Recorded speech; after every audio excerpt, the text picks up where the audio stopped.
రాజమండ్రికి ఒక medical college, government medical college Jaganmohan Reddy గారితో అప్పుడు మాట్లాడి ఫస్ట్ ఫేజ్లో ఫస్ట్ 5 మెడికల్ కాలేజెస్ కడుతున్నారు అన్న. రాజమండ్రికి ఇవ్వాలి. Rajahmundry is between Vizag and Vijayawada. It's prime locality. Already కాకినాడలో రంగరాయ ఉంది. ఈవెన్ దో అది డిస్ట్రిక్ట్ హెడ్ క్వార్టర్స్ అయినప్పటికీ కూడా రాజమండ్రికి ఇవ్వండి అని అప్పుడు పోరాడి రాజమండ్రికి తీసుకుని వచ్చి. ఓకే. మూడో అంశము, కొన్ని వేల ప్రాణాలు కోల్పోయిన మోరంపూడి జంక్షన్ దగ్గర. అదే ఒక డ్రీమ్, ఒక 20-25 సంవత్సరాల నుంచి. ఈ మోరంపూడి జంక్షన్ అనే సందర్భంలో అవసరమైతే నేను నా సొంత అమౌంట్ పెట్టుకున్న ఆస్తులు అమ్మాయినా సరే నేను చేస్తా అని చెప్పేసి అంత ఎమోషనల్ అవ్వడానికి రీజన్ ఏంది అసలు? అదే ఇప్పుడు మీరు అడిగారు, మీరు రాజకీయాల గురించి అడిగారు. ఇప్పుడు నేను రాజకీయాల్లో ఉండి ఒక పవర్లో ఉండి నేను కనుక ఆ మోరంపూడి ఫ్లైఓవర్ తీసుకురాకపోతే నేను రాజకీయాల్లో ఉండి వేస్ట్. నాకు ఆ ఎంపీ పదవి ఎందుకు? నాకు నేను తృణప్రాయంగా రాజీనామా కూడా చేసేసేవాడిని. ఒకవేళ నిజంగానే కనుక ఫ్లైఓవర్ కొన్ని వందల ప్రాణాలు పోతాయి. ఇప్పుడు మీరు మీరు ఇమాజిన్ చేయండి, రోజు ఏదో ఒక యాక్సిడెంట్ జరుగుతుంది.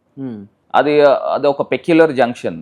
ఇటు విజయవాడ నుంచి ఇటు వైజాగ్ నుంచి వస్తున్నాము, ఇటు విజయవాడ నుంచి వస్తున్నాము. ఇలా వచ్చేసరికి స్లోప్ ఉంటుంది, ఒక గొయ్య కింద. ఓకే. సో లారీ కానీ ట్రక్స్ కానీ వాళ్ళు వచ్చినప్పుడు వాళ్ళు బ్రేక్ కొడితే స్కిడ్ అవుతుంది.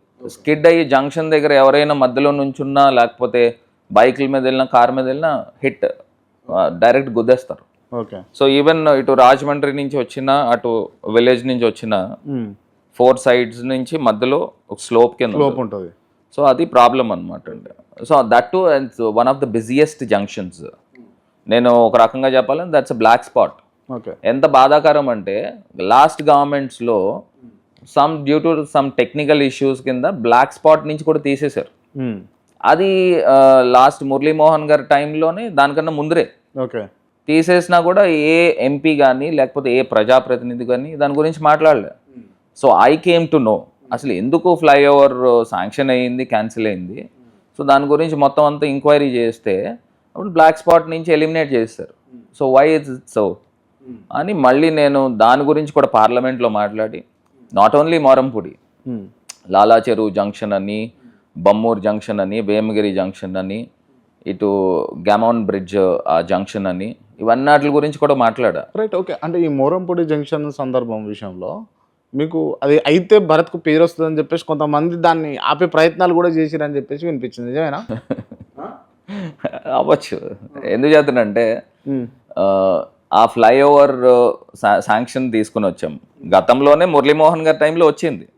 బట్ అదర్వైజ్ ఏంటంటే అప్పుడు ఉన్న ఒక ఆఫీసర్ ఢిల్లీ నుంచి వచ్చి ఆయన ఏం చేశారనంటే, అటు దివాన్ చెరువు దగ్గర నుంచి ఒక బ్రిడ్జ్ ఉంది, గమాన్ బ్రిడ్జ్ అని.